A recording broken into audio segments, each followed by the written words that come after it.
एक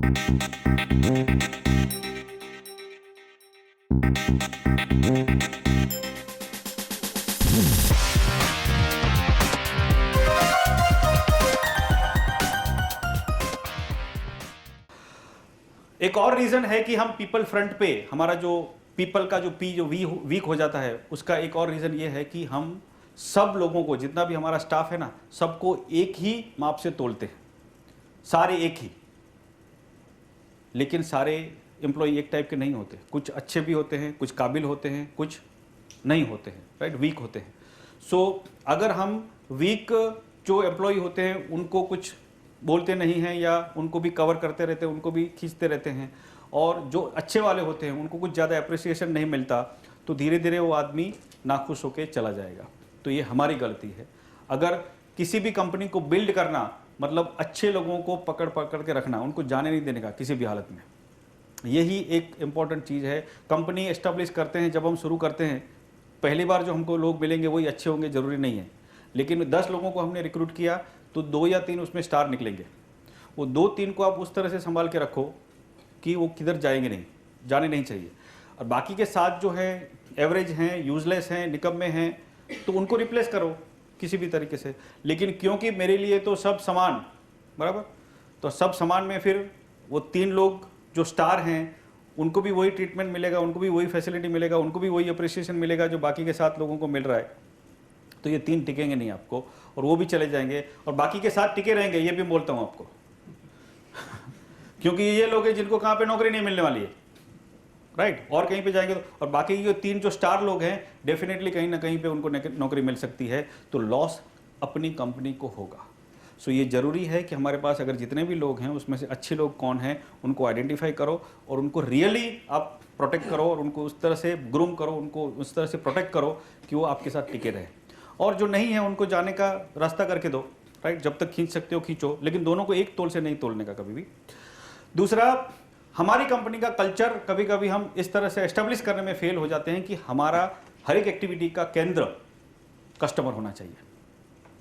कस्टमर को केंद्र में रख के ही हमारी एक्टिविटी, अगर हम खुद ऐसा मानते हैं एज ए बॉस, अगर हमने अपने कल्चर में कस्टमर को केंद्र में रखा है, फोकस में रखा है, तो हमारे लोग रखेंगे ना, राइट। अगर हम कस्टमर को फोकस नहीं बनाते हैं, कस्टमर की ज़रूरत को, कस्टमर की डिमांड्स को, कस्टमर की कंप्लेंट को फोकस नहीं करते हैं, तो हमारे लोग कैसे करेंगे? तो ये शायद हमारी गलती होगी कि अगर हम कस्टमर को फोकस करने में फेल हो जाते हैं तो हमारी कंपनी के जो एम्प्लॉय हैं वो भी फिर कस्टमर को बहुत अच्छी तरह से ट्रीट नहीं करते, और वो हमारी मिस्टेक है, तो ये हमको सुधार लेनी चाहिए। नेक्स्ट पी जो है, 6th पी, प्रोसेस। मतलब कोई भी एक काम होता है तो उसकी एक प्रोसेस होती है, एक विधि होती है, एक प्रक्रिया होती है, राइट, काम कैसे होता है, बराबर। तो उसके बारे में ध्यान देना चाहिए। वो होता है 6ठा पी, 6th पी, प्रोसेस, यानी कि विधि प्रक्रिया। कहीं पे भी हम जाते हैं, देखिए एक मिठाई की दुकान है जहाँ पे ऐसा एक काउंटर है सी शेप का, तो उधर अंदर 6-8 अटेंड करने वाले हैं जो सबको पूछ पूछ के जो चाहिए वो मिठाई नमकीन वजन कर करके देते हैं। अभी वो जो सी शेप का है ना, उसके अंदर ऐसा कुछ सीक्वेंस नहीं है कि आप पहले आए थे या दूसरे आए थे। सपोज जहाँ पे भीड़ होती है ना, तो जो जोर से चिल्लाता है ना उसको जल्दी मिल जाता है। तो जब त्योहार के दिन आप उधर जाओगे और वहाँ पे 20 कस्टमर खड़े हैं, तो शायद एक आदमी आएगा जोर से, उसको बोलेगा ए मेरे को ये दे, तो उसको 5 मिनट में अटेंड किया जाएगा, उसको जो चाहिए वो दे के ट्रांजेक्शन खत्म, वो चला जाएगा। और एक दूसरा आदमी आधे घंटे से बैठा है इधर रुका है, बाकी के सब लोग आ रहे हैं, किसी का ध्यान ही नहीं है इसके ऊपर, राइट। ऐसा होता है बहुत सारी जगहों पे, क्योंकि ऐसा कोई प्रोसेस नहीं है कि पहला कस्टमर कौन सा आया, दूसरा कौन सा आया, तीसरा कौन सा आया, राइट। तो उसको अटेंड करने वाला कोई होना चाहिए ना। वो 6 के 6 अंदर जो 6 के 6 लोग खड़े हैं वो अपने आप के सैनिक हैं, उसका कोई सेनापति नहीं है। सेनापति नहीं है तो कस्टमर के ऊपर ध्यान रखने वाला कोई नहीं है। तो ये 6 लोग में से जिसको ध्यान आया, क्योंकि 6 में से किसी एक की जिम्मेदारी नहीं है कि कस्टमर, हर एक कस्टमर फेयरली अटेंड होना चाहिए। देखो ये किस तरह से गलतियां होती हैं। तो कस्टमर कंप्लीटली निगलेक्ट है, उधर कंप्लीटली कस्टमर को निगलेक्ट किया जाता है। गरज से कस्टमर वहां पे खड़ा है क्योंकि उसको लेना है इसलिए खड़ा है, लेकिन ये गलत प्रोसेस है। अगर उसको ऑल्टरनेटिव, अगर उस कस्टमर को ऑल्टरनेटिव मिलेगा कि वही प्रोडक्ट, उसी टाइप की चीजें अगर बहुत अच्छी तरह से ट्रीटमेंट उसको सामने मिलेगी कि अगर मैं पहला आया तो मुझे पहले अटेंड किया जाएगा, अगर मैं चौथा आया तो मुझे चौथा अटेंड किया जाएगा। अगर उसको इतना मालूम है ना तो उसको इतना पता है कि यस यहाँ पे सब कुछ सही तरीके से चल रहा है, राइट। हम हेयर कटिंग सैलून के अंदर जाते हैं, ठीक है, वहाँ पे सपोज कि 4 कुर्सियाँ हैं, 4 हेयर कट करने वाले हैं और 6 कस्टमर वेट कर रहे हैं, तो है ना उधर वो लोग भी कुछ सिस्टम से फॉलो करते हैं ना कि पहला कौन आया था, 6 जो वेट कर रहे हैं उसमें से पहला कौन आया था, फिर दूसरा कौन आया था, ऐसा करते हैं ना। अगर कोई छठा आया, मैं पहला आके बैठा हूँ, मेरे पीछे 5 आए, जो 6th नंबर पे आया है, जैसे ही एक सीट खाली होती है उसको बिठाया जाता है, तो मुझे कैसा लगेगा, right. I will feel bad ना एज ए कस्टमर। तो ये जो प्रोसेस के ऐसे एग्जाम्पल्स हैं कि हमारी प्रोसेस में कभी कभी ऐसी गलतियां होती हैं कि कस्टमर को सोचते नहीं कस्टमर के बारे में हम, कि हमारी इंटरनल गलती है ये, कि किसी कस्टमर को निग्लेक्ट कर देते हैं, किसी कस्टमर को ज़्यादा ध्यान मिल जाता है, यू नो। कभी कभी कस्टमर फ़ोन करता है हमको और हमारी कंपनी में सपोज कि EPABX है, रिसेप्शनिस्ट ने फ़ोन उठाया और बोला कि पूछा कि किससे बात करनी है, तो कहते हैं राजेश जी से बात करनी है, तो राजेश जी के एक्सटेंशन पे उसने लगा दिया फ़ोन, बराबर। ये कंफर्म भी नहीं किया कि राजेश जी अपनी डेस्क पे हैं कि नहीं है, वो है ही नहीं, फ़ोन बज रहा है, फ़ोन बज रहा है, कस्टमर वेट कर रहा है, उठाएगा उठाएगा उठाएगा, उठाता ही नहीं है, ना ही इनको मालूम है, राइट। सो कम से कम जो ऑपरेटर है उसको ये ध्यान होना चाहिए कि अगर 15 सेकंड तक वो फ़ोन उठा नहीं, क्योंकि उसके इंडिकेटर तो आता है ना, उसको पता चलता है कि ये फ़ोन उठा नहीं है अभी तक, तो वापस उस कन्वर्सेशन में उसको एंटर होना चाहिए और उसको बताना चाहिए कि सर शायद राजेश जी अपनी सीट पे नहीं है, मैं आपके लिए आपका कुछ मैसेज उनको दूं या आप दोबारा फ़ोन करेंगे कि क्या करूं, यू नो। अगर ऐसा नहीं होगा, बहुत बार आपने देखा होगा कि 10 मिनट तक आपका फ़ोन बजेगा, क्योंकि ऑपरेटर ने अपना काम कर दिया, उसको बोला गया तेरे को कॉल फॉरवर्ड कर देने का, फिर उस कॉल का क्या होगा कस्टमर जाने है ना या खुद आ जाने, समझे ना। तो ये कितनी गलतियां हैं, आप सोचो, मतलब छोटी छोटी। मैं प्रैक्टिकल एग्जांपल बोलता हूं कि हम क्या करते हैं लोगों के साथ। अच्छा, दूसरा एक प्रैक्टिकल प्रॉब्लम ऐसा होता है, छोटी सी बड़ी कंपनी है, उसके अंदर EPABX में फ़ोन आता है पहले, राइट, और फिर वो अंदर जाता है, ओके। उधर उसमें कभी कभी क्या होता है, कैसे किस्से होते हैं कि जो डेस्क पे लोग बैठे हैं ना अंदर ऑफिस के अंदर, उन लोगों के पास डायरेक्ट डायलिंग की फैसिलिटी होती है, ठीक है। तो वो लोग अपनी डेस्क पे बैठ के, उसको डायल टोन मिलेगा, उसने डायल किया किसी के मोबाइल नंबर पे, वो मोबाइल नंबर बिजी था, तो मोबाइल जिसके ऊपर फ़ोन किया था उसको मिस कॉल मिलेगा, मिस कॉल मिलेगा तो अपना करंट फ़ोन ख़त्म करने के बाद वो आदमी फ़ोन करेगा, वो कॉल बैक करेगा तो फ़ोन जाएगा किधर, ऑपरेटर के पास, और ऑपरेटर को ये मालूम नहीं कि किसी ने फ़ोन किया है ऑपरेटर को ये मालूम नहीं है कि किसी ने फ़ोन किया है, राइट। तो वो बोलती है नहीं सर, इधर तो 50 लोग हैं, हर एक लोग अपनी डेस्क में से फ़ोन कर सकते हैं, तो मुझे ये नहीं मालूम कि किसने फ़ोन किया होगा, राइट। तो आप वेट करिए, वो आदमी दूसरी बार आपको फ़ोन करेगा तो हो रहा है, आज भी हो रहा है बहुत जगहों पे होता है। ये गलत प्रोसेसेस हैं, सिर्फ एक सिंपल स्टेप करना है। जिसको भी डेस्क पे आपने डायरेक्ट डायलिंग बोला है, उसको इतनी सूचना दे दो कि अगर जिसको तुमने फ़ोन किया वो मिस कॉल में गया ना, सबसे पहले सब काम छोड़ के पहले ऑपरेटर को बता कि मैंने इस आदमी को फ़ोन किया था, शायद उसका फ़ोन आएगा तो मुझे देना, राइट। या तो हर एक फ़ोन ऑपरेटर के थ्रू ही जाएगा, ऐसा सिस्टम रखो, दोनों में से कोई भी एक चीज़ रख सकते हो ना, तो बाहर वालों को पता ही नहीं है। अच्छा, एक थर्ड प्रॉब्लम जो भी है, शायद आपने महसूस किया होगा, मुंबई के अंदर कुछ ऐसे लैंडलाइन नंबर्स हैं जिसमें से फोन आ जाता है, उसके बाद फोन जैसे ही आप करने जाओगे, ये नंबर अस्तित्वात नहीं, ये नंबर मौजूद नहीं है, प्लीज चेक द नंबर। मैं क्या चेक करूं, मेरे को फोन आया अभी, यू नो। और उस कंपनी वाला हमेशा ये बोलता है सर आपको मैंने 50 बार फोन किया, आप मिस कॉल का आंसर नहीं देते हो। अरे बाबा, तेरा फोन लगता नहीं है, हमारा फोन बाहर से नहीं लगता, ऐसा हमको पता होना चाहिए। और किसी में सिर्फ इनकमिंग ही रहता है, मतलब आउटगोइंग रहता है, तो इनकमिंग नहीं रहता है। हाँ, तो जो भी मार्केटिंग वाले लोगों का भी ऐसा होता है। हाँ नहीं, हाँ टेलीमार्केटिंग वालों का ऐसा होता होगा, तो लेकिन सामने वाले कस्टमर को तो इनकन्वीनियंस हो गया, और उसको तो फोन आया है तो फोन तो करना पड़ेगा ना, मिस कॉल आया है तो जनरली तो फोन करेगा आदमी, और सामने फिर यही लगता रहेगा उसका 5 मिनट खराब होगा, फिर वो छोड़ देगा, चलो अब ये आएगा, जो भी होगा वो होगा, राइट। तो ये सब गलत प्रोसेसेस हैं। कस्टमर को सीक्वेंस से अटेंड नहीं करना, बराबर, कम्युनिकेशन की ऐसी गलतियां, फोन बजते रहने का, राइट। हम अपनी डेस्क पे भी हम लोगों को मतलब फ़ोन जब आते हैं हमारे, तो कभी कभी हमारी कंपनी में लोग 10-10 12-12 रिंग बजती है, तब तक कस्टमर के फ़ोन, कोई भी फ़ोन उठाते नहीं है, कस्टमर का हो या किसी का भी, फ़ोन किसका है वो तो मालूम नहीं ना, तो उठाते नहीं हैं। तो ये सब गलत हैं। कस्टमर को या जो भी आउटसाइडर है उसको प्रॉपरली हैंडल करना चाहिए, और ये सब प्रोसेसेस हमको डिसाइड करनी हमारी जिम्मेदारी है, राइट। ये हमारा एक पावरफुल पी है।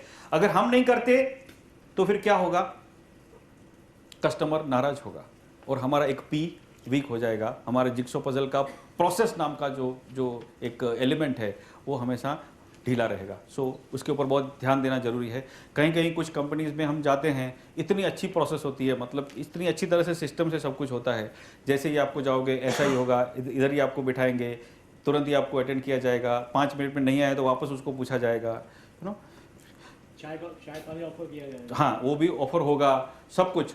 छोटी ऐसी चीज़ें हैं कि जो बहुत मायने रखती हैं कस्टमर पॉइंट ऑफ व्यू से या विजिटर पॉइंट ऑफ व्यू से। सो ये बहुत ऐसे ओवरऑल इंप्रेशंस होती है, ये छोटे छोटे कामों को मिलके, छोटी छोटी बातों को मिला के एक ओवरऑल इंप्रेशन होती है, जिससे हमारी प्रोसेस सामने इमेज खड़ी करती है। तो वो स्ट्रांग होनी बहुत ज़रूरी है। क्योंकि अब देखो, सपोज हमारे पास एक बाइक है या कार है और उसको हम सर्विसिंग के लिए लेके जाते हैं, ठीक है, तो उधर जाते हैं, फिर कहते हैं कि सर आप 10 बजे आए हो, आगे तो 8 व्हीकल है, तो अभी आपको रुकना पड़ेगा। आपको पहले से बता सकते थे वो लोग कि सर आने से पहले आप अपॉइंटमेंट ले लो, राइट, और जिस दिन अपॉइंटमेंट है उसी टाइम पे आओ, अगर ऐसा मेथड है तो। अगर एक इमरजेंसी में आया है तो फिर उसको हैंडल करने का कुछ अलग तरीका होना चाहिए। हाँ, सर्विस सेंटर में फिर आपने गाड़ी दे दिया, उसने चेक किया, उसका एस्टिमेट के लिए फिर क्या प्रोसेस होगा, वो कितना ट्रांसपेरेंट होगा, मतलब सही होगा कि जिसमें कुछ उल्टा सीधा नहीं होगा कि अगर 2000 का काम है तो 5000 का एस्टिमेट नहीं देगा। ऐसा बहुत ट्रांसपेरेंट प्रोसेस होना चाहिए कि सर आपका ये प्रॉब्लम है। एक घड़ी मेरी ख़राब हुई थी, कंपनी की प्रोसेसेस कैसी होती हैं कि उसको रिपेयर करने के लिए दी, उन्होंने जब वापस करके दिया ना मुझे, तो 2 चीज़ें दी। एक तो एक छोटे से पाउच में मेरा रिप्लेस किया हुआ पार्ट कि सर आपका ये पार्ट हमने चेंज किया। दूसरा एक कार्ड दिया, अगर जो प्रॉब्लम के लिए आप आए हो वो 3 महीनों के अंदर फिर से होता है तो ये कार्ड लेके आना, हम वो फ्री में करके देंगे। समझे, ये प्रोसेस है, उनका सेट किया हुआ है। क्योंकि कस्टमर को अगर हमने बोल दिया कि हमने आपका ये पार्ट रिप्लेस किया है, लाओ 200 रुपया, राइट, तो सामने कस्टमर को ये होगा, एक एक्सपेक्टेशन रहती है ना कि मेरा वो पार्ट किधर है, राइट। हम किधर भी कोई रिप्लेसमेंट कराते हैं तो पुराना पार्ट मिलना चाहिए, तो ऐसी एक एक्सपेक्टेशन रहती है। तो इस कंपनी ने सेट करके रखा है उसको दे ही देने का पार्ट, ऐसा। सो ये साउंड प्रोसेस है, और आप जब जाओगे तो आपको लगेगा कि यस ये एकदम फेयर प्रैक्टिस है कि जो कर रहे हैं बराबर कर रहे हैं, और कंपनी है ही रेप्यूटेड कंपनी है, और आप जाओगे तो आपको भी एक्सपीरियंस होगा कि सही बात है, इस तरह से ट्रीट होना चाहिए। इमेज बढ़ेगा, यस कि बिना बताए, बराबर, कि सरप्राइज किया। अभी ये जो सरप्राइजेस हैं, सरप्राइजेस मतलब आप आइए फिर आपको मतलब पहले से बोला जाएगा कि भाई आपको इतना डिस्काउंट मिलेगा, वो एक बात होती है, लेकिन आप पता भी नहीं होता तभी आपको सरप्राइज मिलेगी ना, उस सरप्राइज का वैल्यू कुछ अलग होता है, यू नो।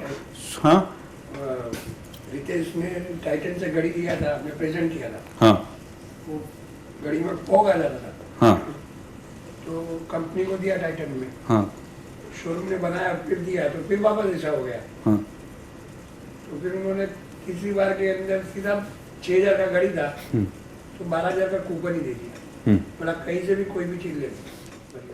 मैं भी टाइटन की बात कर रहा राइट। तो ये हैं, कंपनीज हैं ऐसी कि करती हैं ऐसा, राइट।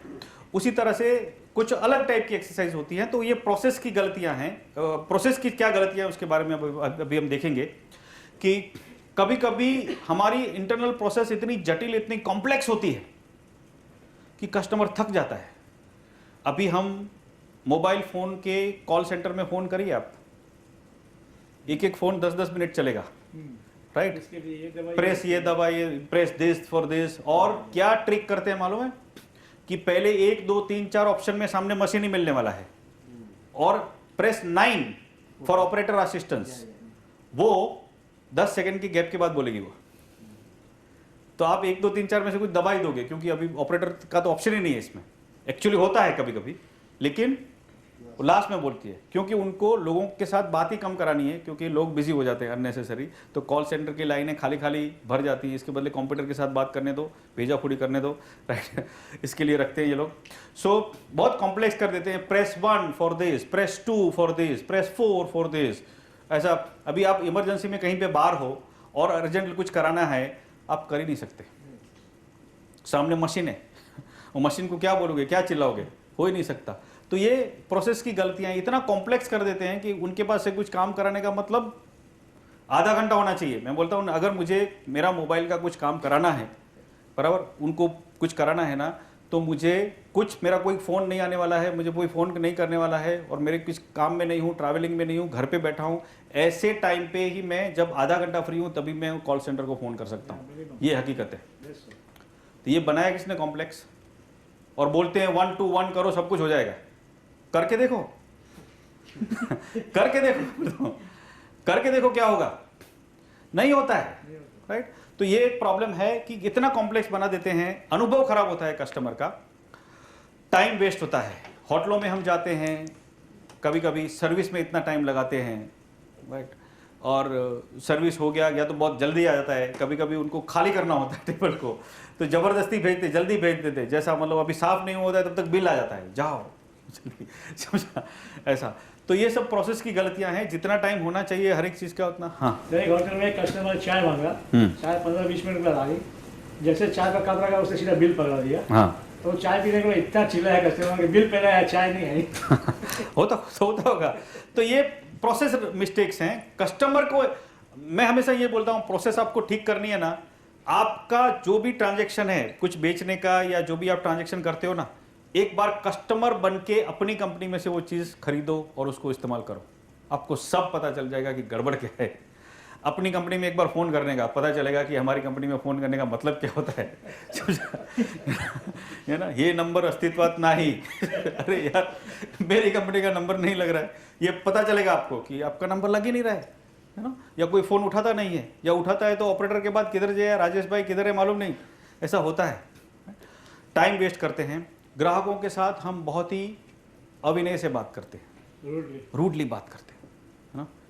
बजट क्या है आपका सो ये हमारी गलती है ना, हमने प्रोसेस ऐसे सेट की है कि हमने शुरुआत में ऐसे लोगों को रखा है कि जो कस्टमर को दिमाग खराब कर देते हैं, राइट। और इसके लिए देखो, आप एयर होस्टेसेस जो होती है ना, राइट, तो कुछ एयरलाइंस में आप जाओगे तो बहुत अच्छी एयर होस्टेस आपको मिलेंगी, राइट, और कुछ एयरलाइंस में जाओगे तो एयर होस्टेस की क्वालिटी भी ऐसी होती है कि ऐसा लगता है कि ये एबो 50 ईयर वाले ही रिक्रूट करते हैं, राइट, ऐसा होता है। लेकिन वो खाली एयर होस्टेस का चेहरा या ब्यूटी की बात नहीं है, उसकी प्रोसेसेस भी आप देखोगे ना, उसकी कंपनी की आप देखोगे तो जैसे ही आप जाओगे तो फटाफट आपका हर एक काम होगा। कभी कभी एयरलाइंस के अंदर आप देखते हो लगेज मिस हो जाता है, बराबर। कुछ कंपनियों का लगेज, कुछ कंपनियों के ऐसे कंप्लेंट ज़्यादा आती हैं, जब आप उतरोगे तभी आपकी बैग उधर पहुंचेगी कि नहीं, आप उतरोगे हैदराबाद, लगेज पहुंचेगा चेन्नई, फिर बोलेगा अभी दूसरे दिन आना तब तक क्या मैं चड्डी बनियान में घूमूंगा कपड़ा उसमें है रियली वही करते हैं। अभी या तो 6 घंटा इधर रुको, शायद चेन्नई गया है, वापस आएगा, रात को फ्लाइट आएगी। हाँ, यू नो ऐसा होता है। तो तुम जाओ, वापस आओ एयरपोर्ट पे, और एयरपोर्ट 60 किलोमीटर दूर है। तो ऐसी सब चीज़ें होती हैं, ये प्रोसेस के प्रॉब्लम्स हैं, इंटरनली सेट नहीं होता। कुछ एयरलाइंस हमेशा टाइम पे जाती हैं और कुछ एयरलाइंस नहीं जाती टाइम पे, अगेन इंटरनल प्रोसेस का प्रॉब्लम है, राइट। सो उसके बाद जैसे मैंने बताया, वो मिठाई शॉप का एग्जांपल बोला कि 20 कस्टमर आए हैं, 6 अटेंड करने वाले हैं, तो पहला कौन आया, दूसरा कौन सा आया, तीसरा कौन सा आया, ऐसा कोई प्रोसेस नहीं है। तो ऐसी बहुत सारी अलग अलग टाइप की गलतियाँ इंटरनल प्रोसेस की सिस्टम नहीं होना उसकी वजह से होती है। अगर बाहर से कोई फ़ोन आता है और हमारा अंदर का एग्जीक्यूटिव अगर फ़ोन नहीं उठाता है, तो उस फ़ोन को कैसे वापस बचा लेने का, उसका मैसेज कैसे रिसीव करने का, कस्टमर का टाइम कम कैसे वेस्ट करने का, ऐसी प्रोसेसेस हमने सेट नहीं की होती है। ये एक गलती होती है। प्रोसेस लेवल पे। 7th और लास्ट पी जो है फिजिकल एविडेंस। फिजिकल एविडेंस मतलब वास्तविक प्रमाण। अगर हम 5 स्टार के अंदर जाते हैं खाना खाने को या जो भी, तो आप जाते ही आपको कुछ अनुभव ऐसा होता है जो उडुपी में नहीं होता। क्या अनुभव होता है? एटमॉस्फेयर, स्टाफ के द्वारा वेलकम करेंगे, हाँ, और डोर खोलेंगे, इंटीरियर हाँ, डोर हमारे हमको ट्रीटमेंट ऐसी मिलेगी, सर्विस अच्छी होगी, राइट। टॉयलेट में जाओगे तो मतलब एकदम नीट क्लीन होगा, हाँ, सब कुछ सही होगा, और वो जो हैंड वार्मर या तो टिश्यूज़ या अपनी जगह पे होंगे, वहाँ पे सब कुछ अपने तरीके से होगा ना, फर्नीचर अच्छा होगा, हाँ, फर्नीचर वगैरह सही होगा, राइट। सो और किसी ऑर्डिनरी रेस्टोरेंट में जाओगे तो उसको पूछोगे टॉयलेट किधर है, तो पीछे से किचन में से किधर से लेके जाएगा तुमको, राइट है ना, उधर मिलेगा, और फिर उधर मतलब बर्तन का इधर आपको कांदे का स्मेल आएगा, और उधर एक रेस्टोरेंट होगा, अरे एक टॉयलेट होगा जो स्टाफ यूज़ कर रहा होगा, क्योंकि वो बोलते हमारे रेस्टोरेंट में उनका एक्सपेक्टेशन ही नहीं है किसी को टॉयलेट की जरूरत पड़ेगी, ठीक है। तो फर्क है ना दोनों चीज़ों में। फिर अभी बहुत सारे गारमेंट शॉप पे हम जाते हैं, चेंजिंग रूम, बराबर, चेंजिंग रूम या तो होता नहीं है, या होता है तो 2x2 का ऐसा होगा कि ऐसा हिलोगे मेरे जैसे थोड़ा सा मोटा आदमी तो किधर किधर टकराएगा, हैंगर का कोई ठिकाना नहीं है, उधर 10-12 बॉक्स रखे हुए होते हैं कि जो भी मतलब एक स्पेस जो भी मिला उसको भी यूज कर देने का, समझे ना। तो कस्टमर को एक्सपीरियंस क्या हो रहा है कि एक गोडाउन में मेरे को ये करने के लिए भेजा है, समझे ना आप। सो ऐसी छोटी छोटी जो बातें हैं ये फिजिकल एविडेंस है कि हम जिस चीज के लिए पैसा ले रहे हैं कस्टमर को महसूस होना चाहिए कि ये पैसा वर्थ है। अगर रोड की टपरी पे 5 रुपए की कटिंग चाय मिलती है, 20 रुपए की उडुपी में चाय मिलती है, 50 रुपए की ए ग्रेड रेस्टोरेंट में मिलती है, और 200 रुपए की 5 स्टार होटल में चाय मिलती है, चाय तो 5 रुपए वाली सेम है, 200 में नहीं मिल रही है 400 रुपए में मिलती होगी, राइट, बराबर। तो वो जो 5 रुपए की चाय, 20 रुपए की चाय, 50 रुपए की चाय और 500 रुपए की चाय, चाय तो चाय ही है। उल्टी 5 रुपए वाली जो चाय है वो एकदम स्ट्रांग और कड़क होगी, वो वाली तो एकदम शक्कर अलग, पानी अलग, वो अलग, शुगर क्यूब, जब बनाने जाओगे तब तक ठंडी हो जाएगी, कड़क बनेगी नहीं, कभी इतनी मज़ेदार बनेगी ही नहीं। फिर भी उस चाय का लोग 500 रुपये देते हैं, इस चाय का 5 रुपये ही देते हैं, राइट। तो 500 रुपये की चाय, चाय का पैसा नहीं है, मीटिंग का स्पेस का पैसा 500 रुपये का चाय का है क्या? यस, वो जो तरीका है, वो जो मेथड है, वो जो एम्बियंस है, कंफर्ट है, वो पूरा चीज जो है 5 रुपये की टपरी की चाय और 500 रुपये की 5 स्टार की चाय, दोनों में जो फर्क है वो मात्र फिजिकल एविडेंस का है। तो हमारा कस्टमर कौन है? 5 रुपये की टपरी वाला है, 20 रुपये की उडुपी की चाय वाला है, तो उसको उस तरह से वो कागज का 1-2 टिश्यू पेपर उधर मिलेगा, मांगेगा तो, बराबर, उडुपी में वो आएगा तो तुरंत ही, मतलब जैसे ही आएगा एक उंगली में हाथ डाला हुआ पानी का वो रख के जाएगा, समझा, ग्लास, हाँ, जिसके अंदर ऐसा उंगली डाला होगा वही ग्लास रखेगा ऐसा, उसमें थोड़ा पानी बाहर भी गिरेगा, समझा, आएगा ऐसा। फिर आपके सामने वाली टेबल पे कोई और आदमी आके बैठ के बैठेगा, क्योंकि रश आवर है ना, तो रोक नहीं सकते, आप तो अकेले हो तो बाकी का खाली है, इधर बैठेगा कोई, समझा, वो आएगा, सर चलता रहेगा सब। तो आपने 20 रुपये में आपको वही एम्बियंस मिलेगा, फिर 50 रुपये में आप जाओगे तो उधर एक अलग टाइप का एम्बियंस मिलेगा। सो ये डिपेंडिंग अपॉन हमारा कस्टमर, हमारी प्रोडक्ट क्या है, हम कितना प्राइस ले रहे हैं, उसके अनुसार एम्बियंस होना चाहिए, फिजिकल एविडेंस होना चाहिए, राइट।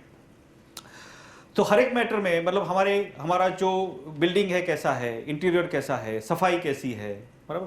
बहुत सारे रेस्टोरेंट, अभी एक होटल में गए थे हम लोग महाबलेश्वर में, तो महाबलेश्वर में हजारों होटल हैं, अभी उधर ढूंढने को गए रूम, तो अंदर ऐसा एक होटल है जिसके अंदर एक रूम है, उस रूम ने अपनी लाइफ में कभी सनलाइट नहीं देखी, बराबर, चारों ओर से कवर्ड है, उसमें सनलाइट कभी आई नहीं, सूर्य प्रकाश आया ही नहीं, ऐसा रूम।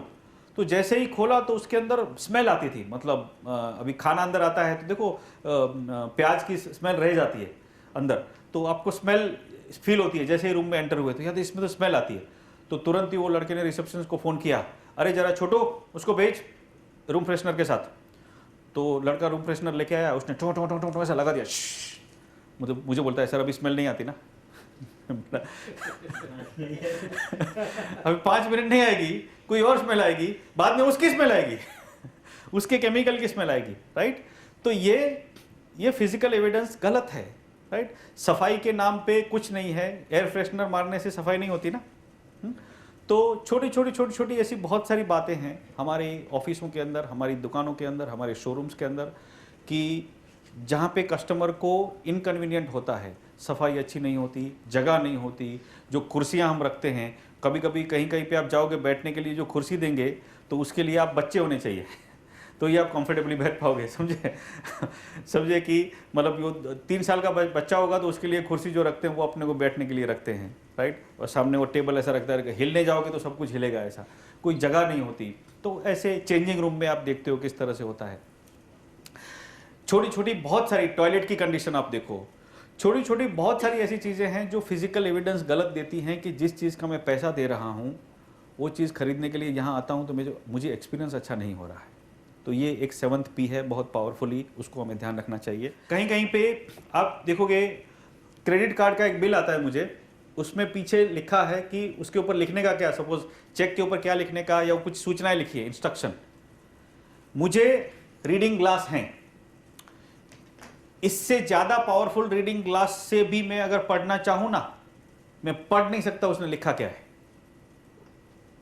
बराबर। इतनी छोटी राइटिंग में उन्होंने लिखा है। अभी उस लिखने का क्या मतलब है मुझे समझ में नहीं आ रहा है, क्योंकि पढ़ तो कोई सकता नहीं है। तो ऐसी स्टेशनरी कहीं पे आप देखोगे, जो भी ऐसे फॉर्म वगैरह होंगे उसमें किधर क्या लिखा है कुछ ठिकाना नहीं होता, इस तरह से डिज़ाइन किया होता है, हर एक चीज़ में आपको पूछना पड़ेगा उसको, या पेपर की क्वालिटी ऐसी होगी, या बैंकों में जाओगे तो उधर आपको पेन नहीं मिलेगी, खड़ा रह के लिखने की जगह नहीं मिलेगी, कहाँ सब धक्के लगे, उधर सब भीड़ रहती है, हर छोटी जगहों पे आपको इस तरह से बॉटल नेक आएंगे, तो कस्टमर को अच्छा महसूस नहीं होता। फिजिकल एविडेंसेस के पुअर होने के ये सब एग्जांपल्स हैं। हमारा जो भी एनवायरनमेंट है, जो परिसर है, जो फर्नीचर है, पैकेजिंग है हमारी प्रोडक्ट का, पेपर वर्क है, हम किस तरह से अलग अलग साइंस जो लगाते हैं वो भी कैसे प्रॉपरली लगी हुई हैं कि नहीं लगी हुई हैं। बहुत सारी जगहों पे हम जाते हैं तो हर एक चीज़ प्रॉपरली लेबल रहता है कि इधर ये है, इधर ये है, इधर ये है, सब कुछ आपको वो पता चलेगा। कहीं पे तो टॉयलेट के ऊपर भी नहीं लिखा रहता कि ये मेल है कि फीमेल का है, लेडीज़ का है कि जेंट्स का है, वो भी नहीं लिखा रहता। तुम खुद पता कर लो, समझा। तुमको पता चल जाएगा थोड़ी देर में कि उधर से कोई तो निकलेगा ना, तो तुमको वेट करने का कि इधर से आया कौन। तो कभी कभी आया कौन, उसके ऊपर से लोग कंफ्यूज हो जाते हैं कि ये मेल है कि फीमेल है। वो अलग प्रॉब्लम है।